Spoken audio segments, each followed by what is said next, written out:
Halo, Assalamualaikum warahmatullahi wabarakatuh.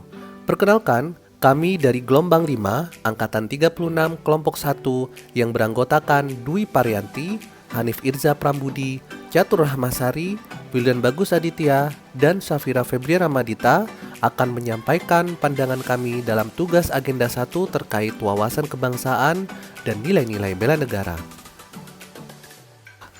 Ketika ditanyakan apa jati diri bangsa itu, jati diri bangsa Indonesia adalah Pancasila. Sejarah awal terbentuknya Pancasila adalah ketika itu, Ketua BPUPKI Dr. Rajiman Wedio Diningrat pada pidato awal sidang pertama menyatakan bahwa untuk mendirikan Indonesia merdeka diperlukan suatu dasar negara.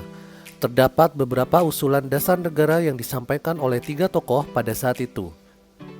Yang pertama ada Muhammad Yamin pada 29 Mei 1945. Isinya yaitu 1. Peri kebangsaan, 2. Peri kemanusiaan, 3. Peri ketuhanan, 4. Peri kerakyatan, dan 5. Kesejahteraan sosial. Yang kedua ada Supomo pada 29 Mei 1945 yang isinya 1. Persatuan, 2. Kekeluargaan, 3. Keseimbangan lahir dan batin, 4. Musyawarah, dan 5. Keadilan rakyat. Yang ketiga adalah Insinyur Soekarno pada 1 Juni 1945 yang isinya 1. Kebangsaan Indonesia, 2. Internasionalisme atau peri kemanusiaan, 3. Mufakat atau demokrasi, 4. Kesejahteraan sosial, dan 5. Ketuhanan yang berkebudayaan. Akhirnya setelah dirumuskan dan disepakati, konsep milik Insinyur Soekarno yang terpilih menjadi dasar negara Indonesia hingga saat ini. Lalu bagaimana cara kita mengimplementasikan 5 sila Pancasila dalam kehidupan sehari-hari? Baiklah, yang pertama kita harus mengenal apa itu Pancasila. Pancasila bukan sekedar lambang. Pancasila adalah ideologi dasar bagi negara Indonesia yang berasal dari kata Sanskerta. Panca berarti 5 dan sila berarti prinsip atau asas. Pancasila merupakan rumusan dan pedoman kehidupan berbangsa dan bernegara bagi seluruh rakyat Indonesia. Pancasila memiliki 5 sila. Sila pertama ketuhanan yang Maha Esa atau kebebasan untuk masyarakat dalam memeluk agamanya masing-masing dan masyarakat juga tidak menistakan agama lain dengan menjunjung tinggi kerukunan umat beragama antara satu dengan yang lain. Sila kedua kemanusiaan yang adil dan beradab. Rasa cinta kasih dan kepedulian terhadap sesama manusia dan semua warga Indonesia memiliki hak yang setara dalam memenuhi kesejahteraan, contohnya saling membantu dan tidak memilih dalam bergaul.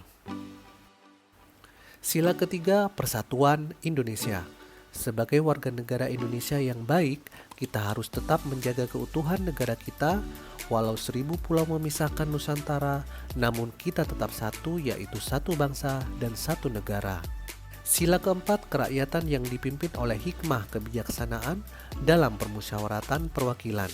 Sebagai warga negara yang baik, kita harus menghormati segala keputusan yang telah dirundingkan seperti pemilu.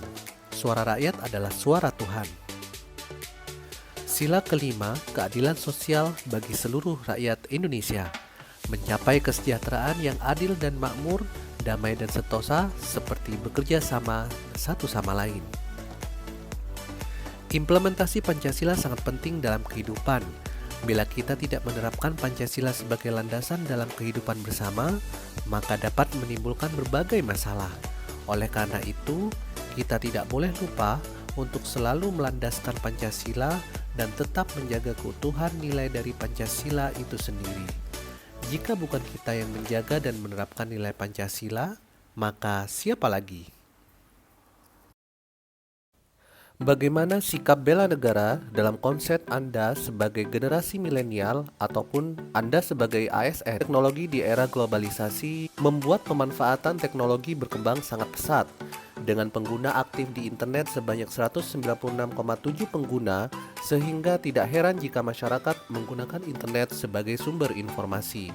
Sayangnya karena kebebasan di internet, cukup banyak hoax yang tersebar dengan cepat di sekitar kita. Lalu apa itu hoax? Hoax adalah informasi palsu yang dibuat untuk dipercayai secara luas. Sebagai fakta, intinya adalah kebohongan untuk menyebarkan informasi agar menjadi viral. Biasanya, hoax menyebar melalui email, status media sosial, atau tweet media sosial berita, atau artikel di web, dan juga broadcast message. Sebagian besar masyarakat khawatir hoax dimanfaatkan sebagai senjata untuk menciptakan ketidakstabilan dalam negeri oleh pihak yang tidak bertanggung jawab. Hoax ada karena didasari oleh berbagai motif, semisal bertujuan untuk mendapatkan materi atau keuntungan popularitas dan atau iseng belaka. Maka daripada itu, bagaimanakah cara kita dalam mengidentifikasi berita hoax? Biasanya, berita hoax memiliki judul yang berlebihan hingga membuat penasaran. Selain itu, berita hoax sering ditemukan pada informasi yang bermuatan agama, politik, tokoh terkenal, dan juga pada peristiwa yang sedang hangat dibicarakan. Selain itu, foto dan video yang digunakan biasanya dengan kualitas yang sangat rendah, sehingga tidak jelas atau sudah tidak murni karena telah diedit dan dimodifikasi. Tidak lupa juga kata-kata yang digunakan mengandung kata provokatif yang mengandung unsur mengemis, like, dan share. Dampak dari tersebarnya berita hoax sangatlah buruk, seperti memicu perpecahan di masyarakat, pembunuhan karakter, menguntungkan pihak tertentu, membuat fakta tidak lagi bisa dipercaya, dan menyita waktu. Sebagai generasi muda milenial, perwujudan bela negara adalah cerdas dalam menerima informasi yang diterimanya di media sosial, dan kita harus paham bagaimana menyebarkan konten yang benar di media sosial, dan diharapkan agar generasi milenial dapat mempergunakan media dengan bijak. Oleh karena itu, agar kita tidak tertipu berita hoax, kita harus siap dengan berbagai cara. Yang pertama, jangan terlalu mudah percaya pada siapapun. Kedua, pastikan konten tersebut memiliki kredibilitas. Ketiga, pastikan banyak sumber terpercaya yang mengatakan hal yang serupa. Keempat, gunakan search engine untuk mencari menggunakan foto, nama instansi, ataupun nama orang dalam informasi tersebut. Dan yang terakhir, jangan mudah terpancing dan selalu mengutamakan fakta di atas asumsi. Jadi, be smart and be careful. Pelaku penyebaran hoax bisa terancam pasal 28 ayat 1 tentang Undang-Undang ITE yang bisa terkena pidana maksimal 6 tahun penjara dan denda maksimal 1 miliar rupiah. Mari jadi pahlawan anti-hoax, pemuda cerdas, tolak hoax. Demikian pemaparan dari kelompok kami, Gelombang 5, Angkatan 36 Kelompok 1 yang beranggotakan Dwi Parianti, Hanif Irza Prambudi, Catur Rahmasari, Wildan Bagus Aditya, dan Safira Febria Rahmadita. Terima kasih.